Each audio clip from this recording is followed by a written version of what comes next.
Hi friends, అందరు ఏం చేస్తున్నారు? ఇంట్లో పనులన్నీ కంప్లీట్ చేసేసుకున్నారా? నేనైతే ఇంకా షాప్లోనే ఉన్నాను. ఇదిగోండి, ఒక కస్టమర్ వస్తా అన్నారు బ్లౌజులు తీసుకెళ్ళడానికి.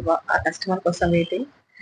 అలాగే ఇంకా ఇంటికి వెళ్ళైతే మళ్ళీ ఇంట్లో పనులు చేసుకోవాలి. ఇప్పుడు దాకా షాప్లో వర్క్, ఇప్పుడు ఇంట్లో వర్క్. ఇప్పుడు టైం వచ్చేసి 8:30 అయిపోయింది. 8:30 తర్వాత నేనైతే ఇప్పుడు ఇంటికి వెళ్ళాలి. ఇప్పుడు 8:30 అవుతుంది. ఇంకా నేను వెళ్ళేసరికి ఇంకో హాఫ్ అన్ అవర్ అయినా పట్టిద్ది. అంటే 9 అయిపోయింది నాకు తెలిసి ఇక్కడ. ఇంకా ఖాళీగా ఉన్నాను.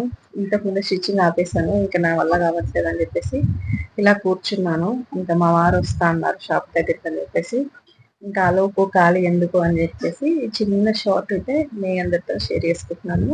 అంటే ఈ మినీ బ్లాగ్ ద్వారా మీ అందరికీ షేర్ చేసుకుంటున్నాను. అండ్ చిన్న ఖాళీ టైం దొరికిన నేను వీడియోస్ కోసమో లేదా నాకు ఏదైనా యూజ్ అయ్యే వాటి గురించి ఆలోచిస్తాను. వేరే వాటి గురించి అస్సలు ఆలోచించట్లేదు.